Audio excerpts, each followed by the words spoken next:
जय श्री कृष्ण। सुमंतु मुनि कहने लगे, हे राजन, भगवान सूर्य की भक्ति, पूजा और उनके लिए दान करना तथा हवन करना सभी के वश की बात तो नहीं है, और उनकी भक्ति और ज्ञान और उसका अभ्यास करना भी अत्यंत दुर्लभ है। फिर भी उनके पूजन स्मरण से इसे प्राप्त किया जा सकता है। सूर्य मंदिर में सूर्य की परिक्रमा करने से ये सदा प्रसन्न रहते हैं। सूर्य चक्र बनाकर पूजन और सूर्य नारायण का स्तोत्र पाठ करने वाला व्यक्ति इच्छित फल और पुण्य तथा विषयों का परित्याग कर भगवान सूर्य में अपने मन को लगा देने वाला मनुष्य निर्भीक होकर उनकी निश्चल भक्ति प्राप्त कर लेता है। राजा शतानीक ने पूछा, हे द्विश्रेष्ठ, मुझे भगवान सूर्य के पूजन की विधि सुनने की बड़ी ही अभिलाषा है। मैं आपके ही मुख से सुनना चाहता हूँ। कृपा कर कहिए कि सूर्य की प्रतिमा स्थापित करने से कौन सा पुण्य और फल प्राप्त होता है तथा सम्मार्जन करने और गंध आदि के लेपन से किस पुण्य की प्राप्ति होती है। आरती, नृत्य, मंगल गीत आदि कृत्यों के करने से कौन सा पुण्य प्राप्त होता है। अर्घदान, जल और पंचामृत आदि से स्नान, पुष्प, रक्त, पुष्प, स्वर्ण, रत्न, गंध, चंदन, कपूर आदि के द्वारा पूजन, गंध आदि विलेपन, पुराण श्रवण और वाचन, अव्यंग दान और व्योम रूप में भगवान सूर्य तथा अरुण की पूजा करने से जो फल प्राप्त होता है वह भी बतलाने की कृपा करें। तब सुमंतु मुनि इस प्रकार कहने लगे, राजन, पहले आप भगवान सूर्य के महनीय तेज के विषय में सुनिए। कल्प के प्रारंभ में ब्रह्मादि देवगण अहंकार के वशीभूत हो गए। तम रूपी मोह ने उन्हें अपने वश में कर लिया। उसी समय उनके अहंकार को दूर करने के लिए एक महनीय तेज प्रकट हुआ, जिससे ये संपूर्ण विश्व व्याप्त हो गया। अंधकार नाशक तथा 100 योजन विस्तार युक्त वह तेज पुंज आकाश में भ्रमण कर रहा था। उसका प्रकाश पृथ्वी पर कमल की कर्णिका की भांति दिखलाई दे रहा था। ये देख ब्रह्मादि देवगण परस्पर इस प्रकार विचार करने लगे कि हम लोगों का तथा संसार का कल्याण करने के लिए ही ये तेज प्रादुर्भूत अर्थात प्रकट हुआ है। ये तेज कहाँ से प्रकट हुआ इस विषय में कुछ न जान सके और इस तेज ने सभी देवगणों को आश्चर्यचकित कर डाला था। तेजाधिपति उन्हें दिखाई भी नहीं पड़े। तब ब्रह्मादि देवताओं ने उनसे पूछा, हे देव, आप कौन हैं? कहाँ हैं? ये तेज की कैसी शक्ति है? हम सभी लोग आपका दर्शन करना चाहते हैं। उनकी प्रार्थना से प्रसन्न होकर भगवान सूर्य नारायण अपने विराट रूप में प्रकट हो गए। उस महनीय तेज स्वरूप भगवान भास्कर की देवगण पृथक पृथक वंदना करने लगे। ब्रह्मा जी की स्तुति का भाव इस प्रकार है। ब्रह्मा जी ने इस प्रकार स्तुति की, हे देव देवेश, आप सहस्त्रों किरणों से प्रकाशमान हैं।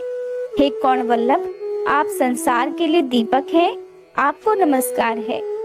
अंतरिक्ष में स्थित होकर संपूर्ण विश्व को प्रकाशित करने वाले भगवान भास्कर, विष्णु, कालचक्र, अमित तेजस्वी, सोम, काल, इंद्र, वसु, अग्नि, खग, लोकनाथ तथा एक चक्र वाले रथ से युक्त ऐसे नाम वाले आपको नमस्कार है।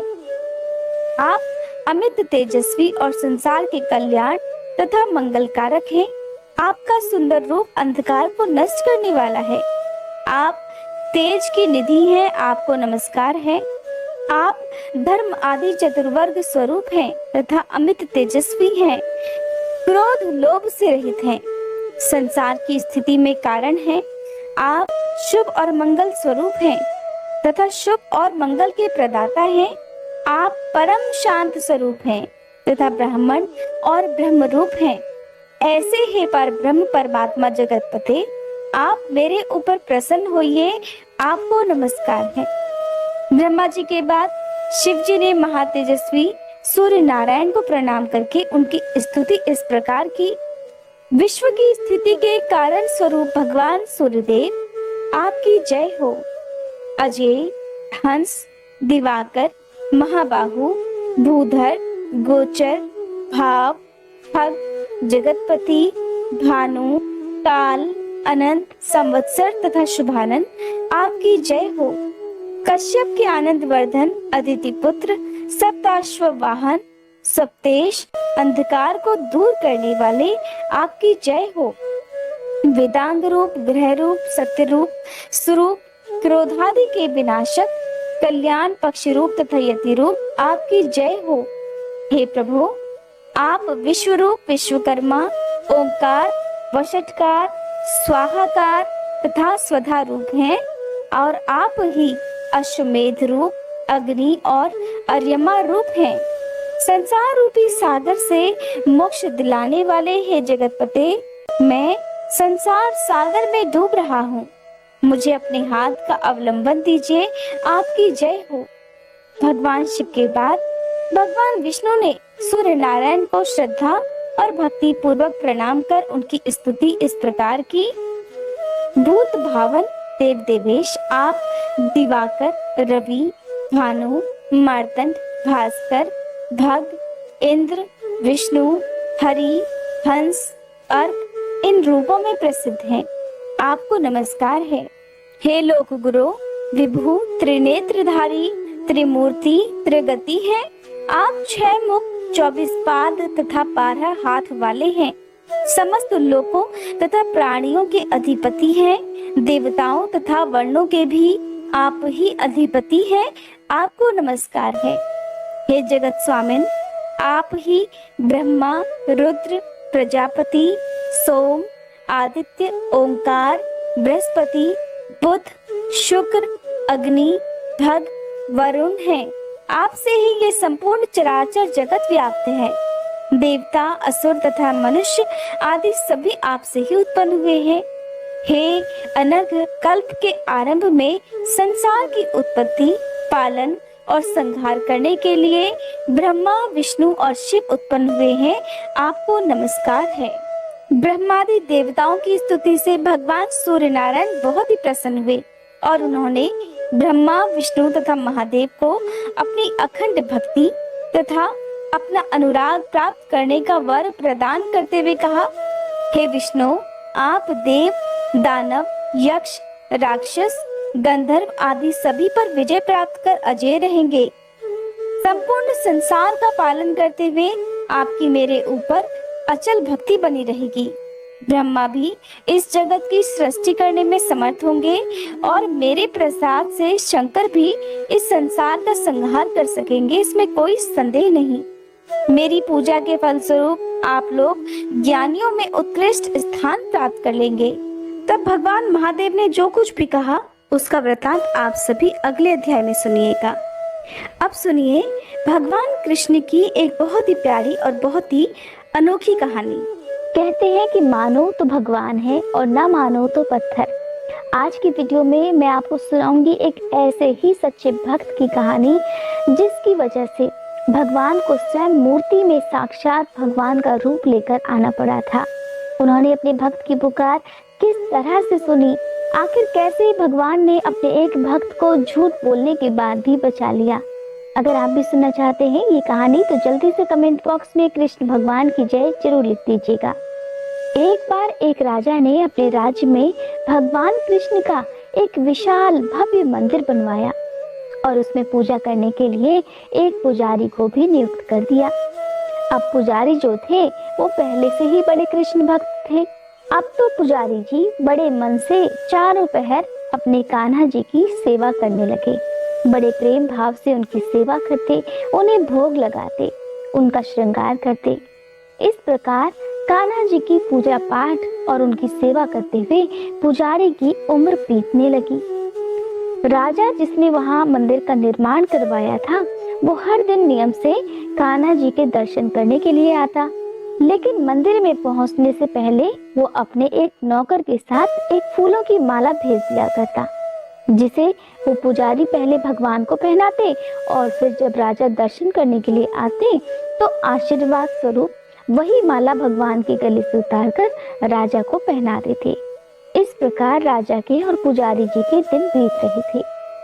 एक दिन की बात है, राजा जो है वो किसी कारणवश मंदिर में नहीं जा पाया। अब उसने अपने सेवक से हर दिन की तरह माला भिजवा दी और पुजारी को ये संदेशा भी भिजवा दिया कि आज हम मंदिर नहीं आ पाएंगे, इसलिए सेवक के हाथों ही ये माला हमारे लिए भिजवा दीजिएगा। अब सेवक माला देकर और संदेशा कहकर मंदिर से चला गया। पुजारी जी ने हर दिन की तरह अपने कान्हा जी को वो माला पहना दी। अब पुजारी जी ने कान्हा जी को माला तो पहना दी, लेकिन उनके मन में एक विचार भी आया। सोचने लगे, मुझे भगवान की सेवा करते हुए एक बहुत लंबी उम्र बीत गई, लेकिन मैंने आज तक ये माला नहीं पहनी जो मैं भगवान के ऊपर से उतारकर राजा को पहनाता हूँ। अब सांसों का क्या भरोसा, कब जान चली जाए। अगर आज कान्हा जी ने खुद ये कृपा करी है तो क्यों ना ये माला मैं आज खुद ही पहनकर देख लूं। ऐसा सोचकर पुजारी जी ने वो माला भगवान के गले से उतारकर खुद पहन ली और ये सोच लिया कि जब नौकर आएगा तो उसे अपने गले से उतारकर ये माला मैं दे दूंगा। अब भगवान के गले से उतारी गई माला को पहनकर पुजारी जी तो धन्य हो गए, बड़े प्रसन्न हुए और मन ही मन भगवान को कोटि कोटि धन्यवाद करते रहे। तभी अचानक बाहर से पुजारी जी ने आवाज सुनी कि राजा की सवारी मंदिर में पहुंचने वाली है। अब जब पुजारी जी ने ये बात सुनी तो वो घबरा गए। अचानक सेवक की आवाज सुनकर राजा के ऐसे अचानक आ जाने से पुजारी जी बहुत घबरा गए। अब उन्होंने सोचा, कहीं राजा ने मुझे ये माला पहने हुए देख लिया तो बहुत क्रोधित हो जाएंगे और हो सकता है मुझे सजा भी दे। ऐसा सोचकर पुजारी जी ने वो माला अपने गले से निकालकर फिर से कन्हैया जी को पहना दी। सिर्फ राजा के क्रोध से बचने के कारण पुजारी जी ने वो माला तो भगवान को पहना दी, लगे पश्चाताप भी करने। सोचने लगे कि ये तो मुझसे बहुत भारी पाप हो गया। भगवान के गले की माला मैंने खुद पहनी और अपने गले की माला निकालकर फिर से भगवान को पहना दी, ये तो मुझसे बहुत पाप हो गया। लेकिन दूसरी तरफ पुजारी जी को राजा के क्रोध का भी डर था। अब पुजारी जी मंदिर के एक कोने में खड़े हुए राजा का इंतजार कर रहे थे। तभी राजा मंदिर में आ गए और फिर पुजारी जी ने भगवान के गले की माला उतारकर राजा को पहना दी। अब जैसे ही राजा ने अपने गले में वो माला पहनी, उसे माला में एक सफेद बाल दिखाई दिया, जिसे देखकर राजा को सारी बात समझ में आ गई। राजा समझ गया कि ये माला जरूर पुजारी ने पहले खुद पहनी है और अब जब मैं आ गया तो मुझे भी यही माला पहना दी। इस पुजारी ने मेरे साथ छल किया है। ऐसा सोचकर राजा को गुस्सा आ गया। अब राजा ने पुजारी से पूछा कि एक बात बताइए, इस माला में सफेद बाल किसका है? क्योंकि पुजारी जी भी बूढ़े हो गए थे और उनके सर के बाल भी सफेद थे। अब पुजारी ने जब ये सब देखा तो सोचा कि अगर मैंने अपना नाम ले लिया तो राजा तो मुझे सजा जरूर देगा। इसलिए पुजारी ने जल्दी में कह दिया कि ये तो भगवान का बाल है। इस बात पर राजा को बहुत गुस्सा आया कि पुजारी झूठ पर झूठ बोल रहा है। अब भला मूर्तियों के बाल कब से सफेद होने लगे? इस पर राजा ने पुजारी से कहा कि ठीक है, अगर तुम्हारी बात सच है तो कल मैं श्रृंगार करते समय आऊंगा और तब मैं देखूंगा कि भगवान के बाल काले हैं या सफेद, क्योंकि जब भगवान का श्रृंगार किया जाता है तो उनका मुकुट भी उतारा जाता है और मुकुट उतारते समय बाल दिख जाते हैं। अगर भगवान के बाल काले निकले तो हे पुजारी, मैं तुझे इस पाप के लिए मृत्यु दंड दूंगा। राजा ऐसा आदेश सुनाकर वहां से चला गया। अब राजा के जाते ही पुजारी हाथ जोड़कर भगवान के सामने प्रार्थना करने लगा। कहने लगा, हे प्रभु, मैं जानता हूँ कि मैंने आपके सामने झूठ बोलने का अपराध किया है और ये बात आप भी जानते हैं। अपने गले में डाली हुई माला मैंने फिर से आपको पहना दी और क्योंकि मैं आपकी सेवा करते करते बूढ़ा हो गया था, एक बहुत बड़ी सी अभिलाषा मेरे मन में थी कि काश कभी ऐसा हो सकता कि मैं आपको चढ़ाई हुई माला खुद पहन सकता। और आज जब राजा नहीं आया तो मैं ये भारी गलती कर बैठा। बस आपको चढ़ी हुई पहनी हुई माला का अभिलाषी मैं था और इसी कारण मुझसे ये अपराध हो गया। हे प्रभु, हो सके तो मुझे क्षमा कर दीजिएगा। हे प्रभु, मैंने पहली बार ऐसा लालच किया और मेरे ऊपर इतना बड़ा संकट आ पड़ा। अब तो राजा मुझे मृत्युदंड अवश्य देगा। हे भगवान, आप ही मुझे बचा सकते हैं, नहीं तो कल राजा मुझे फांसी पर चढ़ा देगा। इस प्रकार पुजारी सारी रात रोते रोते कान्हा जी की मूर्ति के सामने ही सो गया। उधर अपने आदेश के अनुसार अगले दिन जब राजा आया तो भगवान का श्रृंगार स्वयं करने के लिए कहने लगा। पुजारी जी ने जब ये बात सुनी तो वो डर के मारे एक कोने में खड़े हो गए। अब उनके मन में बहुत घबराहट थी कि कहीं मूर्ति के बाल काले निकले तो सारा सच सामने आ जाएगा।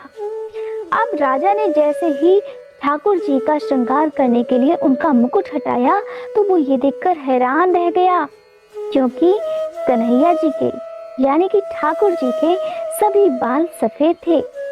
अब राजा को लगा कि पुजारी ने जरूर अपनी जान बचाने के लिए इन बालों को सफेद रंग से रंग दिया होगा। देखिए, राजा को अब भी यकीन नहीं आ रहा था। अब राजा ने बालों की जांच करने के लिए कान्हा जी की मूर्ति से एक बाल पकड़कर जोर से खींचा तो वहां से खून की धार बहने लगी। अब राजा ने ये देखा तो वो बहुत घबरा गया और कन्हैया जी के पैर पकड़कर उनसे क्षमा याचना करने लगा। अब राजा भी समझ चुका था कि इस मूर्ति में साक्षात ठाकुर जी बसते हैं। उधर पुजारी जी ने जब इतना बड़ा चमत्कार अपनी आंखों के सामने से देखा तो हैरान रह गया। अभी वे दोनों हैरान ही थे कि तभी मूर्ति से एक आवाज आई जो कि स्वयं कन्हैया जी की आवाज थी। कहने लगे, हे राजन, तुमने आज तक मुझे मूर्ति ही समझा, इसलिए मैं आज भी तुम्हारे लिए एकमात्र मूर्ति ही हूँ। लेकिन इस पुजारी ने मुझे साक्षात भगवान समझा है और उसकी श्रद्धा की लाज रखने के लिए ही और तुझे समझाने के लिए मुझे अपने बाल तक सफेद करने पड़ गए। तब राजा को अपनी गलती का एहसास हुआ। उधर पुजारी जी बड़े प्रसन्न थे कि आज भगवान ने उसकी लाज रख ली थी। कहते हैं कि भगवान कृष्ण आज भी अपने भक्तों को दर्शन देते हैं, लेकिन जिनकी श्रद्धा और भक्ति सच्ची